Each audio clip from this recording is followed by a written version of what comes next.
Okay, so we are back to regular programming. Galing lang akong MWC 2025 from Barcelona. I brought the Xiaomi 15 with me.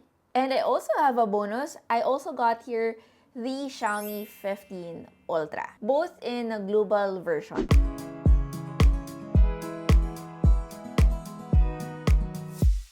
Hey guys, it's your Tech Girl Mary and welcome back to our YouTube channel. Technically, yung focus pa rin ng video natin is obviously the Xiaomi 15. But since I got the Ultra here with me, I will also be discussing this phone and may konting comparison na din. But disclaimer, yung Ultra, hindi po yan kasama sa na-launch here in the Philippines. Only the regular Xiaomi 15 and yung bago nilang Xiaomi Pad 7 series. When I first did the unboxing of the Xiaomi 15 on TikTok, nagulat yung iba sa inyo kasi maliit yung box that I got and walang charger. Ang tanong ng nakakarami, is it also the same unit that will be launched here in the Philippines? Or should we say variant? The reason why is that yung box that was sent to me for review is the European version, kaya wala siyang charging block. But do take note, yung Xiaomi 15 that you will receive, syempre that is if binili nyo yan dito sa official stores ng Xiaomi, may chargers naman yon na kasama. Yung regular box, yung regular packaging that you usually see, ganun po ang itsura. So this, just ignore this. Nagkamali lang siguro sila ng pinadala. First thing when it comes to its design, very similar pa rin siya with its predecessor which is the Xiaomi 14. Actually, by first look, mapagkakamalan mo rin siyang Xiaomi 14. Ang difference lang nila, yung Xiaomi 15 matte yung finish, while yung Xiaomi 14 from last year is a glossy. Hindi lang yung back finish but at the same time, even its aluminum frame. I'll be honest though, mas prefer ko yung glossy finish ng Xiaomi 14 from last year, probably because it attract fewer fingerprints. In terms of colors, it comes in 4. We got it in black, which is what I have, white, green, and liquid silver. Yung liquid silver, I think hindi yan kasama na ni-launch in the Philippines, but I saw it in Barcelona. It is so beautiful. Probably even prettier than the Xiaomi 15 Ultra. Here's a clip beside me that will show you guys how the liquid silver looks like. It's also small and not too heavy. It weighs at 191 grams. Madali siyang gamitin for day-to-day. It also has the flagship specs you can expect from a flagship phone, from which I will also be listing here. Pero grabe no, parang hindi sila galing sa iisang series dahil magkaiba sila ng camera setup. Yung Xiaomi 15, parang hindi mo kailangan ng case for you to be able to use it. Actually, while I was in Barcelona taking photos, hindi ko kinailangan ilagay yung libreng case niya. But with the Xiaomi 15 Ultra, I brought it with me yesterday. I would say, medyo high maintenance yung camera setup niya. Since malaki nga siya, syempre top-heavy din siya. Madalas mong kailangan punasan yung camera niya dahil nga sobrang laki, halos kalahati na ng device. And lalong-lalo na pag nilalagay siya sa bulsa, medyo tricky kasi sumasabit nga yung camera niya. And indeed, the Ultra is not really meant for those people who prefer compact devices. Anyway, overall, I like the design of the Xiaomi 15. Call me basic, but I prefer devices like this. Syempre, yung kulay hindi. Alam niyo naman ako, mahilig ako sa puti, green, pink colored phones. But if you were to disregard the color, in terms of comfortability and of course ease of use, I like it. Now, in terms of display, actually very identical siya from last year's flagship. Not like it's a bad news. Medyo ninipisan lang nila yung bezels. They said by 0.7% there's more screen to body ratio. But I'll be honest, with my own bare eyes, hindi ko to masyadong napansin. It's also a flat display compared to the Xiaomi 15 Ultra and has a single punch hole at the top. For the display specs, here they are. I will no longer be reading those. Sabihin ko na lang sa inyo yung nagustuhan ko at saka yung hindi ko nagustuhan. Unang-una, nagustuhan ko that there is a color settings for the display. Halos lahat naman ng flagships may ganito. I appreciate it whenever they give us options. Meron tayong Original Color Pro if you want it to be looking natural. Pwede rin namang Vivid if you want more vibrancy. Hindi lang yung bezels yung binago nila but as well as the peak brightness. From the Xiaomi 14, they bumped it up to 3,200 nits, which is good because I did notice a better outer visibility. There is also a stereo speaker setup on this device, which is also Dolby Atmos.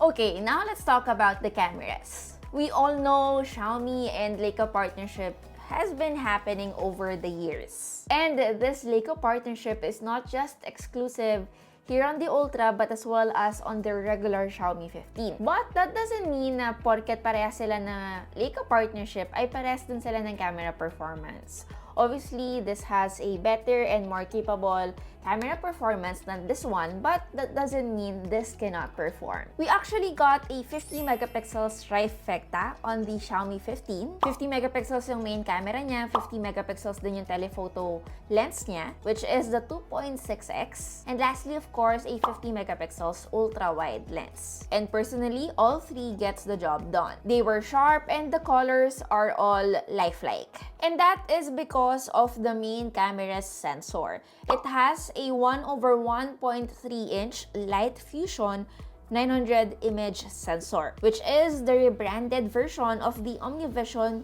OVX900. And this OmniVision, guys, is the same sensor that can be found on the Xiaomi 14. And take note, that is a huge sensor. And we all know na pag malaki yung sensor, it means it can capture more light. We also get the same setting that can be found from the previous Xiaomi 14, which is the Leica Vibrant and Leica Authentic.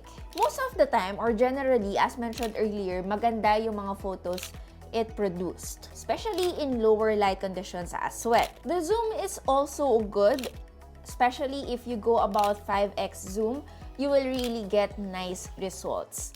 But I did notice na nag-step down yung Xiaomi 15 from the usual 3x zoom that can be found on the Xiaomi 14. We now have a 2.6x zoom on the Xiaomi 15, which is something I really miss. One, I'm really used to the 3x zoom not just on Xiaomi but as well as on other flagship phones. Medyo na-awkward na ako sa 2.6, probably because I still find it near to the 2x zoom.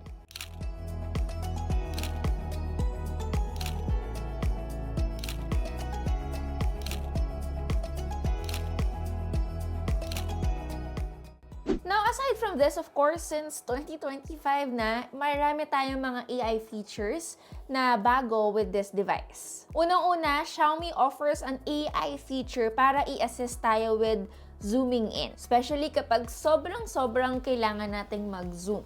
This can make an image look noticeably sharper, pero syempre, at some point, malulose pa rin natin yung totoong detail niya. And this AI option automatically pops up every time we zoom in kapag nasa around 15x zoom na tayo pataas. Sa lower left, may mapapansin kayong AI logo wherein you can choose to turn it off, turn it on, or make it an auto. Now, in terms of its front camera, they were also good, but if you're not a fan of like beautification, I really think or suggest to turn it off for every photo you take. Now, if you lean towards photography more, something a bit more professional, and something not really for everyday use, I suggest you go for the 15 Ultra. It's not for me to deep dive on this device. Again, this is not the topic. But of course, if you want something more capable and you find the Xiaomi 15 still lacking, you can always opt for that. Yun lang talaga, guys, hindi kasama yung Ultra sa na-release sa Philippines. So yes, you will have to do it yourself and source your 15 Ultra. Now, in terms of video recording, it also tops out at 8K at 30 frames per second and 4K up to 120 FPS. Quickly, let's also talk about AI, since AI din naman yung pinag-uusapan natin kanina. Since almost all brands are introducing more AI this year, hindi exception ang Xiaomi dito. May mga bagong AI features yung HyperOS 2 software, which sits on top of Android 15. This AI can help you in terms of translation, summarization, and transcription. Andito din yung mga photo enhancements na nakikita natin sa ibang Android devices like from Samsung and Google. You can remove unwanted photo bombers and even remove reflection. But I have to say, AI camera, AI editing tool, most of these are pretty common now with devices, not just on flagship phones. To the point na sa sobrang common niya, hindi na rin siya masyadong pinag-uusapan ngayon, even with other brands. Now, aside from editing tool, yung HyperOS, it still continues to improve at napansin ko, medyo iPhone-like yung design niya, especially when you swipe down from the top left for notifications or top right naman for quick settings. This is good, especially if you switch from different devices. It won't be hard for you to adapt. Sadly, alam niyo naman, when it comes to Xiaomi, marami lang talagang bloatware. Something na medyo sanay na rin naman ako kasi most of the time I just uninstall them. But syempre, it can be annoying dahil marami-rami pa rin yung apps ng Xiaomi that cannot be uninstalled. Like the App Mall and Mi Browser. Gladly, according to Xiaomi, yung software update naman nila ay mahaba. 4 Android version updates and of course, 6 years for security patches. I know medyo short compared to Google and of course Samsung, but I really feel like they are improving kasi pataas ng pataas yung updates they are promising customers. Now let's talk performance. 3 things that I would like to take note in terms of its battery life. Increased 5,240 mAh, 90 watts hypercharge, and of course, we got a 50 watts wireless charging. Malaki-laki yung in-increase ng battery life ng Xiaomi 15, which is good. And actually, despite it being small, unlike its competitor, I really think on this aspect, Xiaomi 15 is winning. Even after a long day of photo walk and even gaming, I always still end up with 30 to 20% of battery life, which is usually not the case whenever I do reviews. Again, since I do a lot of photo walk, testing, benchmarking, lalo na yung team ko, it rarely happens na may natitirang battery life at the end of the day. So yes, aside from it having a really nice compact design and great cameras, I also appreciate this device in terms of its battery experience. Now, in terms of chip, same chipset yung meron yung phone na to, katulad ng makikita natin sa Honor Magic 7 Pro, even on the Samsung Galaxy S25, and this is the Snapdragon 8 Elite chip. Given how I am very impressed with that chip with those flagship phones that I just mentioned, obviously, I expected a lot from this phone. Syempre, on par, if not better. And it's exactly what I got. We tried to push the settings as high as they'd go, and so far from us, we didn't experience any noticeable frame rate drop. Now, the question is, should you get the Xiaomi 15? In terms of my experience, wala akong na-encounter na issues. Unlike the Xiaomi 14 from last year, nagmo-moist kasi yung camera nun every time I bring it to a country na malamig. Nawawala naman siya over time, pero syempre, medyo mahirap lalo na pag nagtitake ka ng pictures. I brought it to a cold country, which is again Barcelona. Ang weather doon around 8 to 14 degrees. Tapos, syempre, init-lamig, nagpapalit yung temperature. Wala naman akong fogging na na-experience, which is good. Aside from this, yung form factor and compactness niya yung nagustuhan ko sa kanya. At the same time, I really like the battery life it gave me. Although, syempre, may mga konting cons tayo, I would like to mention like AI features na hindi ganun ka-extensive if we were to compare it with its competing brands. The only drawback is probably very subjective.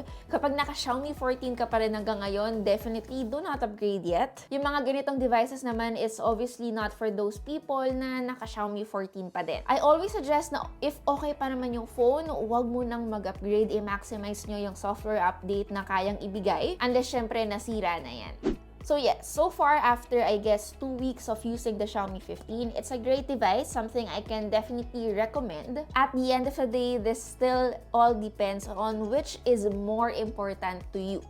Software, camera, battery life, compactness, display, usability, and yung ease of use. So yeah, that's it. Again, it's your Tech Girl Mary, and see you on our next video.